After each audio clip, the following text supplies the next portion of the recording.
네, 안녕하세요. 반갑습니다. 오늘은 2023년 7월 2일이네요. 우리 하반기 첫 주일 예배 오신 여러분, 또 제주 가정교회 제자 여러분, 또 유튜브로 오시는 청자매 여러분, 또 여기 현장에서 함께하는 여러분 모두를 진심으로 환영합니다. 승강기 교체가 아직 마무리되지 않아서 우리는 천국의 계단을 지나왔습니다. 여러분의 이마에 땀방울이 이렇게 있는 걸 보고 되게 혈색이 좋아지셨어요, 여러분. 그래서 되게 좋습니다. 특별히 오늘 우리 본준 형제의 성찬에 너무 감사하고 있습니다. 제 마음을 울렸던 한마디는 또리야 밥 먹어야지. 그 주인이 했던 그 말에 그 음성만 들려줘도 그 또리가 이렇게 밥을 먹었고 이렇게 회복했다는 얘기가 되게 그 마음에 남네요. 우리 본준이도 밥 먹어야지. 그래서 예, 그런 느낌처럼 영적으로 우리가 진짜 요즘 정서적으로 건강한 영성에 대해 하고 있는데 그러한 영성, 그러한 정서, 그러한 감정이 우리가 하나님과 연결되는 게 정말 중요했고 아마 그 시간이 저에게는 성찬의 시간이라 생각하고 있습니다. 너무 감사합니다. 지난 주중 예배 설교는요, 영혼의 어두운 밤을 지나고 있습니다. 1. 아브라함은 믿음의 여정에서 산, 벽을 마주하게 됩니다. 2. 아브라함은 아침에 일찍이 일어나서 산을 향해 걸어갔습니다. 라는 주제로 말씀을 전했습니다. 오늘은요, 아브라함 설교 중간 두 번째 설교인데요. 하나님이 손수 마련하여 주실 것이다 라는 주제로 말씀을 준비했습니다. 어제 우리 세사 제니퍼 목사님 부부가 이제 줌으로 한 170명 정도 접속을 한 것 같은데요. 그러면 이제 한 300명 정도 접속한 거겠죠. 부부가 많이 접속을 하니까. 그때도 정서적으로 건강한 영성을 했는데 많은 질문도 했는데 억지로 참여할 거 아닙니다. 하고 싶은만 자발적으로 기쁘게 참여하면 될 것 같고요. 또 거기서 정서적으로 건강한 영성을 배우면서 우리도 여러 가지 많은 방법을 통해서 하나님이 우리의 정서까지도 아주 깊이 관여하시고 또 깊은 부분을 같이 여정을 한다는 것을 배울 건데 오늘 말씀이랑 또 연결이 된 것 같아요. 또 아까도 잠깐 우리 본준이 성찬한 것 좀 봤는데 저도 준비한 게 아닌데 말씀이랑 성찬이랑 하나님 이렇게 세트로 준비한 거 볼 때마다 제가 설교하는 저는 되게 전율이 옵니다. 저도 준비를 하고 또 본준이도 준비를 했는데 거기서 만나요, 하여튼. 그래서 연결이 되는 게 있는데 오늘 하나님이 손수 마련하여 주실 것이다 라는 말씀으로 전하겠습니다. 창세기 22장 5절부터 8절 말씀입니다. 창세기 22장 5절에서 8절 제가 읽을게요. 그는 자기 종들에게 말하였다. 내가 이 아이와 저리로 가서 예배를 드리고 너에게로 함께 돌아올 터이니 그동안 너희는 나귀와 함께 여기에서 기다리고 있거라. 아브라함은 번제에 쓸 장작을 아들 이삭에게 지우고 자신은 불과 칼을 챙긴 다음에 두 사람은 함께 걸었다. 7절 이삭이 그의 아버지 아브라함에게 말하였다. 그가 아버지 하고 부르자 아브라함이 얘야 왜 그러느냐 하고 대답하였다. 이삭이 물었다. 불과 장작은 여기에 있습니다마는 번제로 바칠 어린 양은 어디에 있습니까? 아브라함이 대답하였다. 얘야 번제로 바칠 어린 양은 하나님이 손수 마련하여 주실 것이다. 두 사람이 함께 걸었다. 아멘. 창세기 말씀 중에 22장은 지난 주중 예배에도 제가 설교했지만 아브라함과 이삭의 엄청난 사건이 기록되어 있습니다. 하나님의 명령과 또 이해되지 않은 그 명령을 순종하는 아버지 아브라함, 또 완전히 다 이해하지 않지만 아버지 아브라함의 말을 순종하는 이삭이 함께 등장하는 요즘 우리나라 표현으로 얘기하면 트라우마가 생길 만한 사건이 창세기 22장에 기록되어 있습니다. 아들한테 아버지가 칼을 들은 그런 모습이죠. 아브라함은 하나님의 명령을 받고 난 다음에 정말 어렵게 키운 이삭을 눈에 넣어도 아프지 않을 미소라고 말하는 웃음이라고 말하는 그 이삭을 데리고 3일 동안 걸어서 모리아산으로 갑니다. 그 모리아산 아래에서 자신의 믿음의 한계에 직면하게 되고 그 직면한 구절이 여기 나온 창세기 22장 5절에서 8절을 기록하고 있습니다. 창세기 22장은 상세히 좀 기록되어 있습니다. 그 장면이 마치 이렇게 그림 그려가듯이 성경의 어떤 말씀은 되게 급박하게 진행을 하고요. 그렇게 살았다고 끝나는 것도 있고요. 어떤 장면은 되게 구체적으로 마치 그 영화를 동영상을 보듯이 구체적으로 기록되는데 창세기 22장 말씀이 그렇습니다. 잠깐 장면에 머물러서 좀 이렇게 슬로우 화면처럼 그려지는 모습이죠. 오늘 설교 첫 번째 포인트는요. 넘겨주세요. 아들 이삭과 아버지 아브라함의 믿음. 두 사람은 함께 걸었다입니다. 그 앞에 구절 좀 잠깐 보여주세요.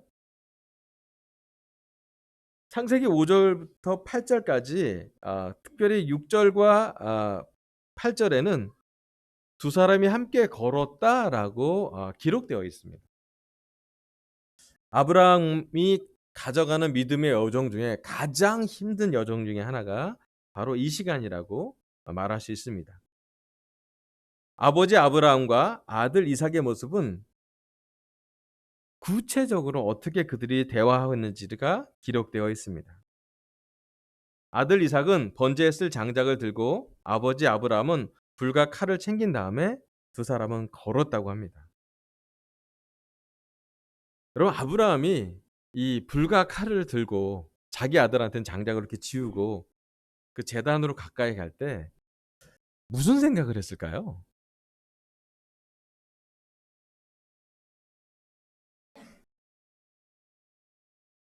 자, 이제 우리 여기 결혼은 많으시잖아요. 몇몇에서 싱글 빼고는 결혼.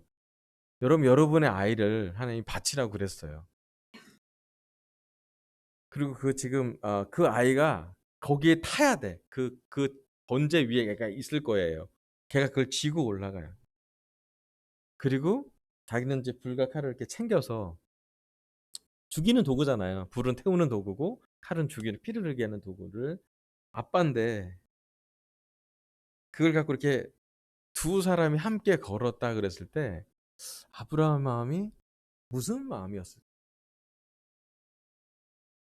좀 더 이렇게 영적으로 표현하자면 하나님이 아브라함을 보고 믿음의 아버지라고 부르는 데는 그 이유가 있잖아요. 아브라함이 뭐 도덕적으로 뭐 뛰어난 사람도 아니고 아내의 관계가 좋은 것도 아닐 수도 있고 좀 죄성도 있지만 하나님을 너무 기쁘시게 한 또 하나님이 정말 너가 믿음의 조상이고 너의 후손이 정말 믿음으로 살 것이라고 얘기했는데 축복의 어떤 통로가 될 것인데 아브라함이 어떤 것을 보고 믿음이라고 하나님이 기뻐했을까? 우리가 머리로는 이 상황을 알고 있고 또 수없이 많은 설교를 들었겠지만 조금 개인적으로 아브라함을 좀 바라봤으면 좋겠어요. 아브라함이 그거를 두 사람이 함께 걸었을 때 무슨 생각을 했을까? 제가 만약에 아브라함이면 너무 비참했을 것 같아요. 너무 하고 싶지 않은 거고 이삭이 이 상황이 뭔지 잘 이해도 못하는 것 같고 뭐 어떤 일이 벌어질까라고 얘기 못하는 나도 너무 비겁한 것 같고 이러지도 저러지도 못하는 좀 이렇게 뭔가 이렇게 캄캄한 영혼의 어두운 밤을 보내는 또 이렇게 웃으면서 말할 수 없는 어쩌면 아브라함은 울으면서 걷지 않았을까. 근데 놀라운 건 뭐냐면 그 둘은 함께 걸었다라는 거예요.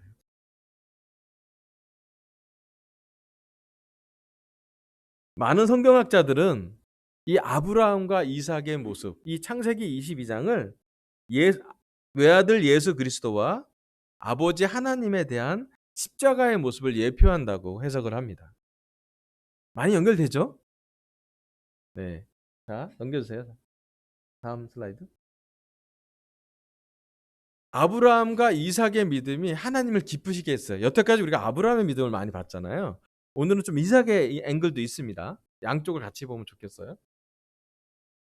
자, 아들 이삭의 믿음은 번제에 쓸 장작을 들고 그 산을 오르는 거예요. 근데 나중에 물어보잖아요. 아빠, 어린 양 어디 있어요? 번제에 쓸게 없는 거 아는데 다 이해되지 않아요. 틴 이삭의 믿음은 여기 나온 것처럼 이해되지 않아도 아버지에게 순종하는 아들의 모습이 나옵니다. 이게 그들의 이삭의 믿음이에요. 이삭도 그 길을 걸어갈 때 반항할 수 있었고 살려달라고 외칠 수도 있고 그렇지만 어떤 부분 이삭도 하나님에 대한 신뢰 또 아버지 아브라함에 대한 신뢰가 있었던 것으로 보입니다. 투영되는 모습은 뭡니까? 예수 그리스도가 십자가를 메고 골고다 언덕을 오르시잖아요. 여러분도 아시겠지만 겟세마네 동산에서 예수님 기도는 하나님이 뜻과 자기의 뜻이 달랐습니다. 그가 3번이나 피땀 흘려 눈물로 기도한 이유는 자기는 살려달라고 외쳤지만 하나님이 그것을 응답하지 않았기 때문이에요. 우리도 성경 공부해서 아시지만 정말 고통 가운데 그는 겟세마네 동산에서 처음 벽을 경험했지만 그 다음에 바로 십자가라는 채찍과 또 자기 제자의 배신과 억울한 판정과 구타와 채찍이라는 또 다른 고통을 경험하고 마지막으로는 십자가에 처형되는 그 시간을 가져갑니다. 이삭도 자기를 태울 장작을 메고 가는 것처럼 예수님도 자기를 못 박힐 십자가를 지고 그 600m나 되는 여로를 몇 번이나 넘어지면서 나중에 아리마다 요셉이 같이 들어주긴 하지만 그 자기가 짊어질 자기한테 죽임을 줄 그 십자가 처형틀을 갖고 골고다 언덕을 올라갑니다. 하나님이 봤던 모습은 이삭이 올라가는 모리아산으로 올라가는 모습이랑 예수님이 골고다 언덕을 올라가는 모습이랑 비슷하게 보여진다는 것이에요. 아버지의 이해되지 않는 것을 끝까지 순종하는 아주 순진하고 순결한 아들의 모습이에요. 이삭의 믿음은 거기에 있습니다. 자, 그 다음은 아버지 아브라함의 믿음은 어떻습니까? 번제에 쓸 불과 칼을 들고 모리아산으로 오릅니다. 어떻게 보면 아버지 마음이 더 힘들 수 있어요. 아들은 잘 몰라서 그럴 수 있지만 우리 알잖아요. 자기 아들을 죽여야 돼. 정말 마지막으로 하고 싶지 않은 거. 내 삶에 가장 소중한 거. 내가 죽어도 좋으니 아들은 살려주세요라고 말할 수 있는 그 대상을 죽이는 도구를 들고 그 제단으로 올라가는 아브라함이에요. 외아들을 바치라는 명령에 억울한 것을 알고서도 순종하는 아버지예요. 와, 아브라함의 그 영혼의 씨름, 그 얘기를 들을 때부터 3일 동안 점점점 모리아산에 가까이 올 때부터 모리아산 처음에 저기서 종들을 남기고 그 이삭을 데리고 올라가는 그 과정, 그 산을 이렇게 등산하는 과정, 제단 앞에까지 가는 과정이 아버지는 너무 고통스러웠을 거라 생각이 돼요. 전 감히 제가 나한테 그렇게 한다면 저는 못할 것 같아요. 우리 딸을 바치는 것도 쉽지 않을 것 같고 제 삶에 중요한 것을 놓는 것이 그 고통이면 회피하고 싶고 너무 못할 거라는 생각이 좀 들었어요. 하지만 아들이 죽을 것을 알고도 그것을 계속 진행시키는 모습은 하나님 아버지랑 또 같이 투영이 됩니다. 겟세마네 동산에서 당연히 살려달라고 외치는 자신의 아들의 기도를 하나님은 어쩌면 눈물로써 그게 하나님의 계획이라고 우리의 모든 죄를 용서하기 위한 어린 양 바로 너라고 얘기한 것처럼 하나님 아버지도 외아들 예수님을 십자가에 처형하도록 놔두십니다. 어쩌면 십자가에 처형된 예수님이 육체적으로 고통당할 때 그의 아버지 하나님은 우리가 요즘 말하는 정서적인 더 큰 고통이 있었을 것 같아요. 아까 그 강아지가 외상으로 이렇게 화상을 입은 것보다 더 큰 게 주인과의 관계에서 분리라는 큰 감정적인 고통으로 추산하듯이 하나님은 예수님이 우리를 대신해서 십자가를 지고 올라가실 때 어떤 마음일까? 우리처럼 감정이 있다고 성경에 써 있으니 그는 울지 않았을까? 너무 미안하고 오히려 예수한테는 너무 미안하고 또 사람들한테는 너무 화가 나고 악한 저들의 죄가 이렇게 대가를 치러야 되는 것을 아무도 모르는데 그 시대에 누구라도 그것을 이해한 사람은 거의 없었는데. 여러분 창세기 22장과 복음서 마지막이 다 연결됩니다. 저는 그래서 하나님과 예수님이 참 놀라워요. 그리고 그 하나님과 예수님에 대해서 정말 수천 년 전에 이삭과 아브라함이 걸어갔던 그 시간이 같이 연결이 됩니다. 놀라운 것은 뭐냐면 6절과 8절에 나온 것처럼 두 사람은 함께 걸었다라는 것이. 여러분 믿음을 갖고 있는 아버지, 그 믿음을 갖고 있는 아들은 함께 걷습니다. 하나님도 예수님과 함께 걸었었겠죠. 예수님이 십자가에 그 넘어지는 것도 하나님이 보시고 안타까우면서 같이 걸으셨겠죠. 최근 정서적으로 건강한 영성 세미나를 진행하면서 저의 개인적으로 가장 큰 와닿는 깨달음이 딱 한 가지가 뭐냐면, 내가 기쁘고 밝고 잘 지낼 때 만나는 하나님도 계시지만 어쩌면 여러분 영적으로 우리가 잘 지낼 땐 잠깐이었잖아요. 긴 시간 못 지내지 않았습니까 우리? 나만 그런가? 우리 되게 못 지낸 게 길잖아요. 리더십 보면 제가 요즘 최근에 한 20년을 못 지낸 것 같은데. 슬프고 어둡고 억울하고 뭔가 맞지 않고 만족하지 않은 그때에 만나는 하나님. 좀 더 정확히 표현하면 하나님이 안 보일 때, 하나님이 얘기한 번영과 희망이 아니라 나한테 재앙이라고 느껴질 때, 하나님이 안 느껴진다? 하나님이 나를 정말 사랑하나라고 의구심이 들 때, 그럴 때 만나는 하나님은 어떤 하나님인지. 요즘 제가 깨닫는 건 그런 거예요. 내 마음의 그 빙산의 그 아랫부분, 어두운 부분, 깊은 부분, 캄캄한 부분에서 나를 보시는 하나님. 그런데 중요한 건 하나님과 제가 함께 걸어가고 있다는 것이. 그럼 우리가 잘 지낼 때 하나님 우리를 걸어가시는 것도 너무 느껴지지만, 우리가 힘들 때, 외로울 때, 아무도 알아주지 않을 때, 심지어 하나님께 기도하기도 어려운 그 상황일 때도 하나님 우리와 함께 걷고 있다는 것이. 어떤 유명한 사람은 하나님이 우리를 그때 안고 있었다고 표현하기도 하죠. 우리가 옴짝달싹할 수 없는 상황에 직면할 때, 한치 앞도 보이지 않는 캄캄한 상황에서 우리는 하나님이 우리와 함께 하심을 믿어가는 것으로 배웁니다. 아브라함이 아버지로서 그렇게 믿었고요. 아들 이삭이 아들로서 그렇게 믿었습니다.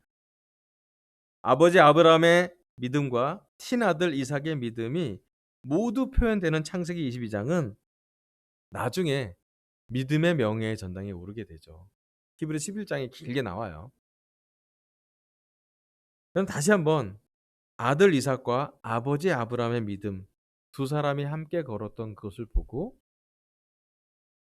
예수님 십자가를, 또 예수님 십자가를 허락했던 하나님을, 아브라함과 이삭이 둘이 걸었듯이, 예수님과 하나님이 걸었듯이 못 지내는 우리와 걸어주는 하나님을 기억하면 좋겠습니다. 그리고 아브라함과 이삭이 정말 아브라함한테는 정말 억울한 그런 명령이지만 그 명령에 순종하려고 끝까지 가졌던 그의 믿음을 보며 다시 한번 우리 또한 하나님 우리한테 주는 믿음, 또 아들이 이삭이 끝까지 아버지에게 순종했던, 이해되지 않지만 순종했던 걸 보면서 예수님 십자가를 깊게 소화하고 묵상해 보면 좋겠습니다. 아멘. 다음 슬라이드 넘기세요. 창세기 22장 7절에서 8절인데요. 이 구절 한번 봉독해 보도록 하겠습니다. 이삭이 시작. 이삭이 그의 아버지 아브라함에게 말하였다. 그가 아버지하고 부르자 아브라함이 얘야 왜 그러느냐 하고 대답하였다. 이삭이 물었다. 불과 장작은 여기에 있습니다마는 번제로 바칠 어린 양은 어디에 있습니까? 아브라함이 대답하였다. 얘야 번제로 바칠 어린 양은 하나님이 손수 마련하여 주실 것이다. 두 사람이 함께 걸었다. 아멘. 여기 창세기 22장 7절과 8절에는 아들 이삭의 질문과 아버지 아브라함의 대답이 좀 구체적으로 기록되어 있습니다. 여러분 이 대화를 보고 어떤 감정이 드세요? 이 대화를 보고 나서 우리한테는 어떤 감정이 들어오나요?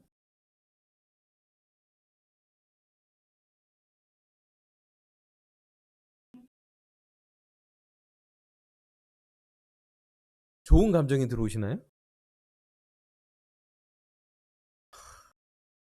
제 첫 번째 감정은 너무 짠하지 않아요?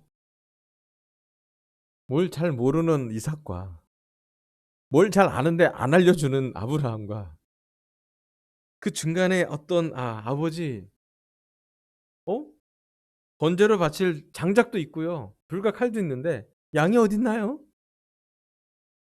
아브라함이 그 대답을 하기 위해서 얼마나 고민했겠어요. 그 질문이 나오기까지도 가는 과정도 힘들었지만 그 질문을 직접적으로 들었을 때 아버지로서 그가 어떤 대답을 할까 수백 번 고민하지 않았겠어요?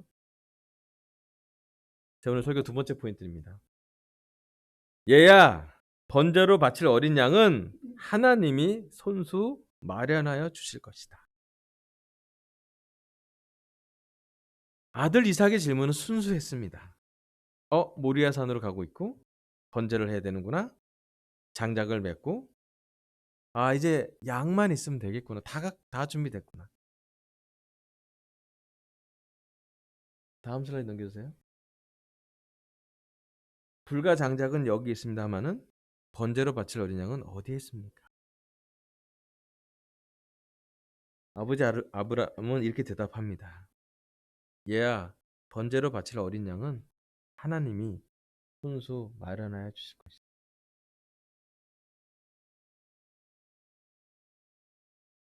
아브라함의 대답에 저는 영적인 깊이를 보게 됩니다. 아브라함이 이삭아 너야 그렇게 얘기하지 않았어요.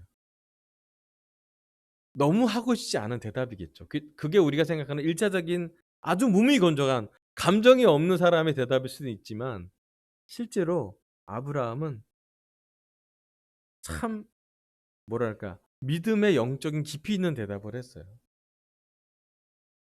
얘야 번제로 바칠 어릴 양은 하나님이 손수 마련해 주실 거라. 여기서 아브라함의 믿음을 봅니다. 자기가 마련한 재물이 아니라고. 자기 아들이 아니고요. 하나님의 아들이고 자기 시간이 아니라 하나님의 시간이고 자기 방법이 아니라 하나님의 방법이었던 거예요. 제가 아브라함의 믿음의 가장 큰 본질을 깊이를 얘기한다면 딱 한 가지인 것 같아요. 하나님은 이삭을 자기 아들이지만 자기 것으로 여기지 않았다라는 거예요. 제일 깊은 분리, 절대 분리되지 않는 것이 분리되는 게 아버지 아들 그리고 백세에 낳은 아주 소중한 아들을 그는 하나님의 것으로 분리시킵니다. 여러분 우리 너무나 자주 이 세상을 살면서 어쩌면 사탄이 우리에게 너무 쉽게 너무 인식시켜줘 너무 당연시 여겨주게 하는 개념이 뭐냐면 내 거라는 개념이에요. 내 시간, 내 사람, 내 남편, 내 아내, 내 아들, 내 딸. 아브라함이 얼마큼 자기 아들이었겠어요. 이삭이. 또 뗄래야 뗄 수 없을 거 아니에요. 그런데 아브라함의 믿음의 그 깊이 있는 영혼의 어두움을 밤을 보낼 때 그의 마음에 깊이 있는 믿음의 본질은 이삭을 자기의 아들이 아니라 하나님의 아들로 이렇게 구별해낸 거예요. 우리가 보통 생각하는 정서적으로 되지 않은 일을 한 거죠. 영성이 컸기 때문에. 이 일 때문에 이삭도 트라우마를 가졌지 않겠습니까? 아빠가 나한테 칼을 들었어 라고 할 수 있는 것이 있지만 어느 부분 이삭도 이해합니다. 내가 아버지 아브라함을 통해서 태어났지만 내 진짜 본향, 내 진짜 아버지는 하나님이구나라고 어느 부분을 이해를 해요. 여러분 이 설교를 듣는 강석교회 제자들 또 제주 가정교회 제자들 유튜브를 듣는 모든 제자들한테 사람들한테 물어봅니다. 여러분 내 거라고 생각할 때가 우리를 많이 넘어지게 하지 않습니까?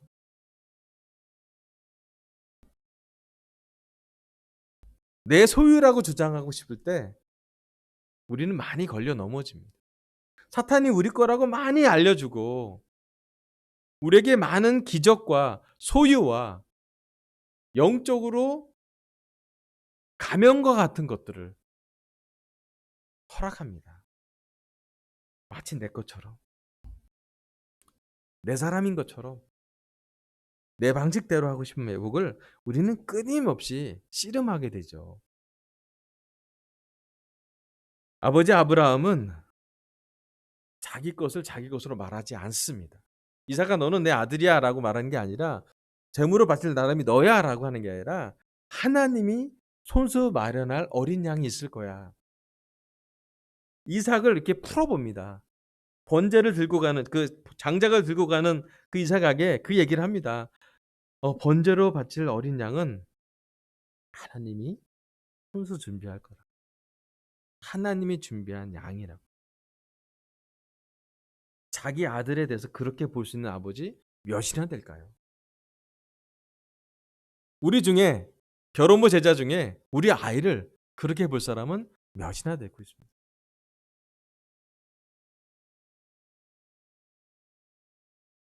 참 어제 제가 그 세미나를 진행하면서 우리 그 세사가 이런 질문을 했어요. 한계를 직면한 성경 인물이 많다. 벽을 친 성경 인물이 참 많다. 그걸 좀 이렇게 물어봤어요. 그랬더니 이제 저는 이제 주로 이제 파워포인트나 그 줌을 좀 오퍼레이팅 하기 때문에 채팅을 막 보는 놓치면 안 되기 때문에 좀 진행을 해야 되기 때문에 봤어요. 그랬더니 다음 슬라이드 넘겨주세요. 뭐 많은 대답이 막 올라왔어요. 그 중에 몇 가지를 제가 뽑았습니다.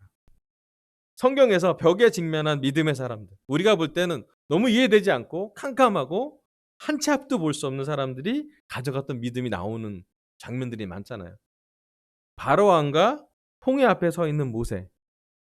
뒤로 바로의 군사가 오고 있고 앞으로 홍해가 있는데 느꼈던 모세의 마음.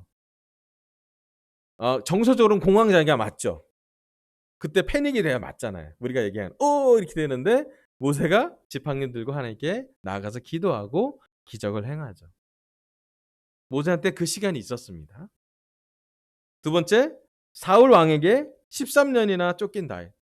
사무엘한테 기름 부음 받고 나서 그는 골리앗을 이겼는데 너무 잘 지냈는데 그한테 받았던 삶은 13년이나 왕한테 쫓기는 삶을 삽니다. 비참하죠. 마지막의 정점은 한 번이 아니라 또 다른 벽은 뭐냐면 자기 아들 압살람에게 쫓긴 아버지 다윗이요. 왕권을 갈라고 달려드는 아들을 보면서 그 아버지의 모습 마음이 어떨까? 세 번째, 850명 거짓 예언자와 승리하고 난 다음에 아하방 또 이세벨 왕비에게 쫓긴 엘리야. 엘리야가 무지하게 도망갑니다. 가서 아마 성경에서는 엘리야가 우울증을 앓았다라고 많은 성경 상담학자는 이렇게 봐요. 죽겠습니다라고 계속 표현하는 거예요. 불에 있으면서. 공감할 수 있잖아요. 승리했는데 막 850명 이겼는데 승리한 건 너무 좋고 잠깐이고 실제로 느끼는 죽음의 공포요. 왕과 왕비가 쫓겨 막 군사를 보내서 죽인다고 달려드는데 그가 느끼는 그 참 믿음의 엘리야인데 또 우울한 엘리야도 성경에 써 있어요. 놀라운 성경이에요. 양면이 같이 기록되어 있습니다. 자, 사무엘 엄마 임신하지 못한 한나. 그녀는 울고 있었죠. 벽에 직면하고 있었습니다. 물고기 뱃속에 있는 요나. 진짜 앞이 진짜 물리적으로 캄캄하고 죽을 지경이었잖아요. 고린도 교회를 직면하는 바울한테 사도권을 인정하지 않았던 교회였어요. 그리고 소아시로 선교하러 계획을 짰는데 몇 번이나 거부를 당하죠. 자, 오빠 나사로의 무덤 앞에서 울고 있는 마르다와 마리아. 마르다 마리아가 이렇게 얘기합니다. 주님이 함께 계셨더라면 우리 오빠가 죽지 않았을 거예요. 그 슬퍼하고 장례의 썩은 냄새를 맡고 있으면서 했던 그 두 자매의 대화를 예수님 보고 함께 눈물을 흘립니다. 영혼의 깊은 밤을 보내는 것을 이해하고 계신 거죠. 마지막으로 밤모섬에 고립된 사도 요한이에요. 고립됐어요. 뭐 혼자 있어야 됩니다. 요한계시록을 쓴 것도 하나님의 계획이지만 그가 에베소 교회에 있지 않고 밤모섬까지 가서 마지막 누구도 만나지 못했을 때 그의 마음이 어땠을까요? 제일 마지막이에요. 겟세마네 동산에서 기도한 예수님이 십자가 처형에 직면했어요. 아, 이제 죽겠구나라고 그가 못 박힐. 우리가 지금 나열한 이 모든 것은 성경에 기록되어 있고요. 우리의 믿음의 조상이라고, 어쩌면 우리의 믿음의 영웅이라고 말합니다. 여기 나온 대부분의 사람들은 어쩌면 그렇게 살았기 때문에 성경에 나와 있는 것 같아요. 물론 여기 나온 사람 말고도 정말 많은 성경에서 믿음의 영웅들이 벽을 지나갑니다. 영혼의 어두운 밤을 지나가고요. 그리고 그들은 그렇기 때문에 우리에게 믿음을 가져가라고 얘기합니다. 아브라함과 이삭의 믿음은 우리한테 얘기합니다. 얘야, 왕씨가 번제로 바칠 어린 양은 하나님이 손수 마련하실 거라고. 아브라함이 걸어갔던 길은 정답을 알고 간 여정이 아닙니다. 자신의 소유, 자신의 능력이 아니라 결국 하나님에게 맡기는 믿음을 표현합니다. 맨 마지막에 아브라함은 생각합니다. 아, 이삭은 하나님의 것이구나. 내 아들은 아브라함의 아들이지만 그렇게 내가 계속 눈으로 보고 막 너도 아프지 않게 키웠지만 이삭은 하나님의 아들이구나 라고 그는 생각합니다. 아브라함이 벽에 직면하지 않았다면 이 생각까지 않았겠죠. 아브라함이 모리아산으로 가까이 가지 않았다면, 수천 번 고민하지 않았다면 여기까지 영적으로 성장하지 못했을 것 같습니다. 하지만 어느 시점 아브라함은 자기의 아들까지도 바칠 정도로 믿음이 성장했던 것으로 보여집니다.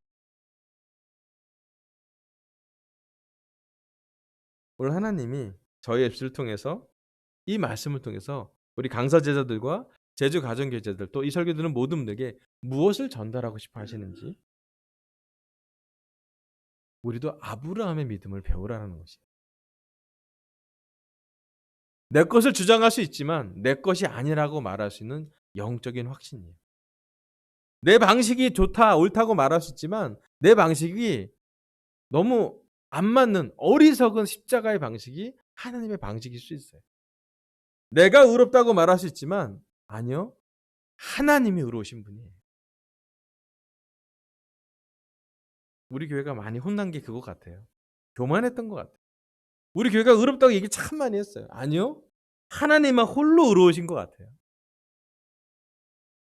더 나아가서 내 교회, 우리 교회, 강서교회가 아니라 우리가 하나님의 교회가 되지 않아요. 하나님의 교회가 되어야 되지 않겠습니까? 내 사람이 아니라 하나님의 사람이 되기를요. 내 것이 아니라 하나님의 것으로 가는 것이 믿음입니다. 오늘 우리 하나님이 이 말씀을 전하고 싶어 하시는 것 같아요. 아브라함처럼 믿음에서부터 성장하라고. 더 놀라운 성취를 하라는 게 아니라 더 낮아져서 자기 아들까지도 내어놓을 하나님의 것으로 이렇게 분리해서 구분해서 볼 수 있는 영적인 믿음을 가져가라. 요즘 하나님이 지난 10년, 20년 동안 대한민국 한국 그리스도교회에 무엇을 보여주시는 걸까?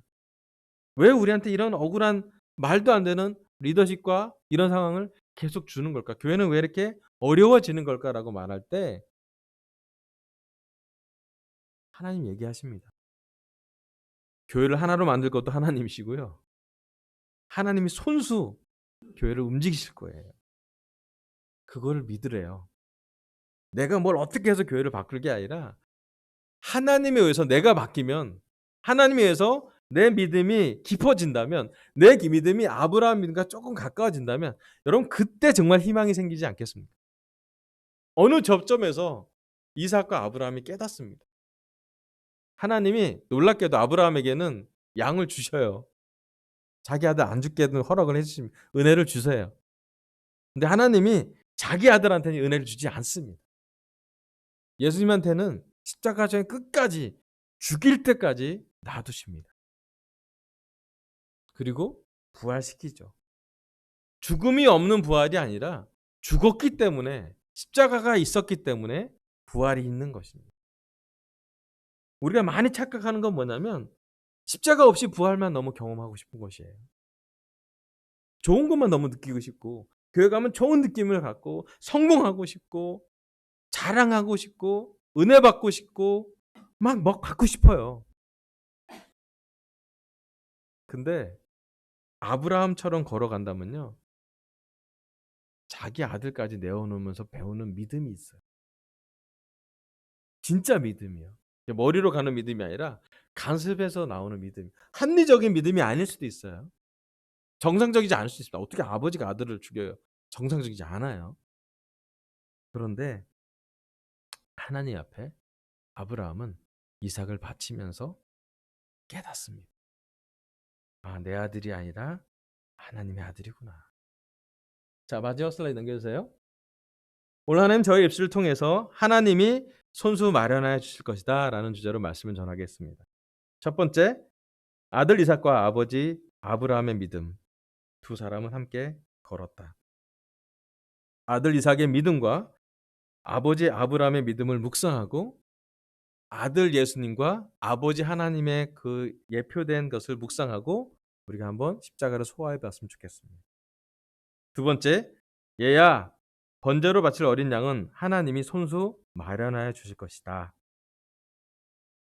우리가 현재 지나고 있는 한계, 벽이 무엇인지 좀 묵상해 보고 그 벽을 지나간 믿음의 선배를 좀 바라보길 바라고, 바라기는 우리 또한 아브라함의 믿음, 이삭의 믿음에 한 발짝 더 나아가는 시간이 되길 바라면서 설교를 마치겠습니다. 감사합니다.